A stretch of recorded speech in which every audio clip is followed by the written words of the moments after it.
As we're visiting together today, what we really, really, really want for you is that you will find the freshness of that desire. The freshness of it. The feeling of the desire is a manifestation that, of course, it will be shored up with more detail. It will be filled in with more tactile, delicious, physical stuff. But when you give birth to a desire, you have accomplished a creation. You have achieved a manifestation. And at first, it's an emotional manifestation. In other words, it felt good. But we want to remind you of something that you don't want us to remind you of. And that is everything that you want because you think you would feel better in the having of it.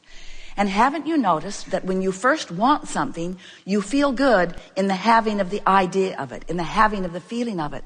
You only get squirrely when you can't make it come about immediately this red hot minute. Then it starts sort of going south, doesn't it? I want this thing that I cannot have. Or I want this thing that will not come easily to me. Or I want this thing that I don't know how or when or who, or I don't know how it's going to come about. And as you torture yourself with unnecessary specific details, instead of just reveling in the deliciousness of the desire that is born within you, then you forget who you are and why you came. You came to birth desires. And we want to say to you that in the birthing of the desire, you have birthed a manifestation. But again, you don't want to hear us say that, do you? You don't want to dream of the car, you want the car. You don't want to dream of more prosperous times, you want the money and you want it now.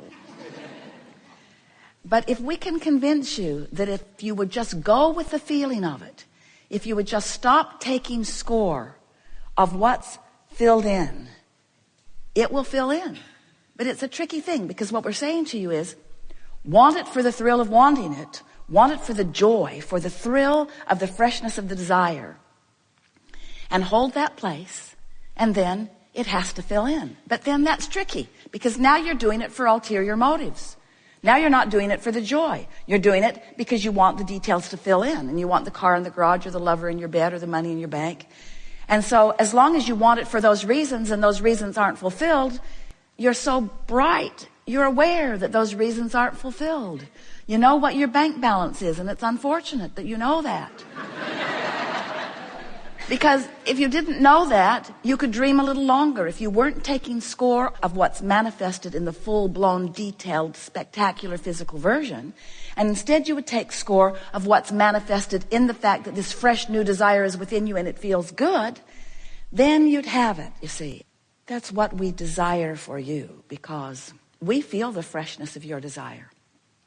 We have the wonderful experience of getting to stand in your vortex where every new desire you hatch is. And as far as we are concerned, since we are vibrational beings, and your new desires are vibrational also, then we get to revel in the fullness of your vibrational creations. And if you would revel in the fullness of the vibrational creation, then the manifestation that you call real life would have to come to be. We know it must be so annoying for you to interface with someone like us who is so vibrationally focused that we think it is the main event. Because it is the main event. You are vibrational beings too, you just don't know it. You've become so adept at translating vibration into this real life stuff that you're hung up on the real life stuff. And we're not trying to detract you from the real life stuff. We're not trying to get you to not want the car or the tactile things or the lover or the touch. We're not wanting to take you away from that, because in fact, this is the leading edge of all of that manifestation. This wonderful life in which you live is the furthest reaching manifestation of that which we all are. You came as spiritual beings into a world that will show itself to you in the fullest of spiritual sense through the physical, tactile things that you find delicious around you. We're not trying to talk you out of it. We're just trying to show you how, if you could lighten up a little on the what isness in terms of the stuff, and focus more fully on the isness in terms of the way you feel, then the stuff would match the way you feel. Oh, it already does. The stuff already does match the way you feel. So the question is, do you feel discouraged that the stuff seems to be missing? Because if you do, it will remain missing. Because the manifestation of the stuff follows precisely the manifestation of the emotion. That's why we want so much for you to make the manifestation of the emotion not just your main event, the only event that you're focused upon. So we know it's annoying. Focused on the emotion and the rest will follow, but don't worry about what's following, because if you worry about what's following, then you mess up the emotion. So just focus upon the emotion and the rest will follow, but don't worry about what's following, because when you worry about what's following, then you mess up the emotion and it doesn't follow. So just focus on the emotion and the rest will follow, but don't worry about what's following, because if you focus on what's following, if you get this, you get this. So often, for years, we have said, as we begin here, are you enjoying the freshness of that new desire? Do you remember when your desires felt fresh? Do you remember that feeling of getting an idea and just the idea of it just made you feel good for a moment? Well, that's the feeling we want you to hold, because as you maintain that, then everything fills in around it. But when that feeling of freshness is muted by your logic, by your awareness, by your comparison, by your taking score, by your measuring yourself with everybody else, by your measuring yourself with your own past experience, when you're measuring the filling in part, we really jumped right into this, didn't we? We've got you right out here on the leading edge. In other words, we are right out on the leading edge of creation with you, and here you are right here with us. Nice to meet you here. Do you believe that the emotion that you feel, that the emotion is more general or more specific than the filled in version? In other words, do you believe that the emotion that you feel when you think about the security of a new car or the fun of a new car, do you think that that emotion is more general or more specific than the leather seats, the torque of the engine, the fact that you no longer need a key,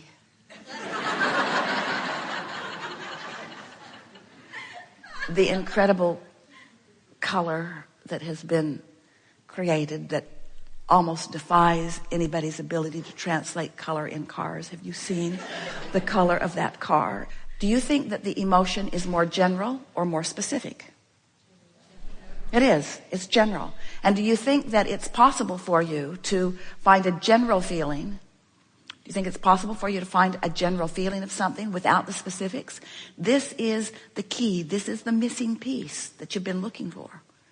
Because if you can figure out how to induce within yourself, by the sheer focus of your mind, upon the emotional properties of these things that you want, of these relationships that you want, of these recoveries that you want, of anything that you want, if you can isolate within yourself the emotional simplicity, then you will manage to put yourself in vibrational sync with your desire. And when you put yourself in vibrational alignment with your desire, the rest of it just follows. It's law. Whether you know it or not, or whether you even want to know it or not, you're vibrational beings. And you are, in this physical format, extensions of an eternal consciousness, a source energy point of view that has expressly presented itself here into this physical experience. So you began as source energy, but you remain as source energy even though you are here focused in this physical body. Most people, you're a little different than most people, don't get that. Most people don't get that. Most people think that they were non-physical. They call it soul or angel, or I came from heaven and here I am, but I'm here now, not there. And that's not true. You are source energy always. And that source energy is focused here in this physical body. And we want you to know that in you coming into this body, you didn't come without the larger part of you. The larger part of you came too. The larger part of you is present here in this time-space reality. The larger part of you is here now. And to the degree that you are in sync vibrationally, then you get the full representation of who you are. So how do you feel in a moment when the fullness of who you are is being allowed by you, when you realize that you are source energy in these physical bodies, and that the source energy part of you is always here with you, to the degree that you allow it through the syncing of the vibration, you have a fuller experience. In other words, how would you know when you're allowing the fullness of who you are to flow? You feel really good. You feel frisky. You feel clear-minded. You feel flexible. You feel intelligence. You feel all-knowingness. You feel intuitiveness. You feel harmony. You feel love. You feel appreciation. You feel tuned in, tapped in, turned on. You feel the fullness of who you are.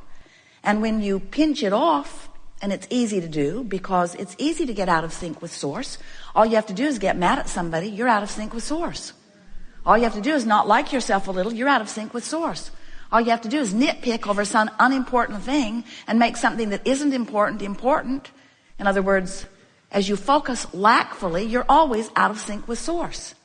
As you focus critically, you're always out of sync with source. So what's up with source? Does source have no discerning ability? Is source just blinded by love? Pretty much.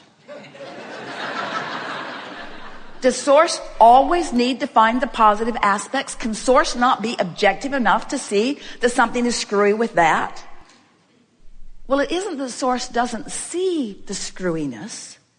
It's just that source accepts the screwiness as not wrong, as not threatening.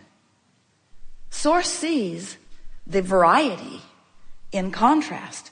Source just, and you may want to write this down because it is profound beyond profound. Source just doesn't freak out. Source doesn't find unimportant things and use it as the excuse to pinch itself off from the source of source. And when you reach that place where you really get it, that everything is all right, and that every contrasting experience is just right in its providing desire. Do you accept that you are eternal beings? Oh yeah, blah, blah, blah, Abraham. Yeah, we're eternal. Eternal, eternal, eternal. We're eternal. We get it. We're eternal. Eternal, eternal, eternal, eternal. But do you get it that you are eternal beings? Oh yeah, we get it, Abraham. We're eternal. We're eternal, eternal, eternal. I want to talk about my car, please. Those people at work are really getting to me, Abraham. Can we talk about that? Something a little less eternal. But the reason that we want you to know that you are eternal is because you, in your eternalness, are so at one with this variety in which you are focused, because you know that the variety in which you are focused is giving birth to new preferences, and that's a big deal to an eternal being. Because if you're eternal, you need new ideas. If you're eternal, there must be something new to call you forward. And if there's not something new to call you forward, then you can't be eternal. And you can't have it both ways. You can't be eternal and not be eternal. You're eternal. We're just trying to make you accept the fact that there will always be variety that will always cause you to ask for something more. So when you make peace with the variety that is causing your expansion, as the source within you has made peace with the variety that is causing your expansion, then you'll be like source and you won't freak out either in the contrast. Instead, you will accept the contrast as a wonderful, life-giving, life-promoting, eternally promoting thing, you see.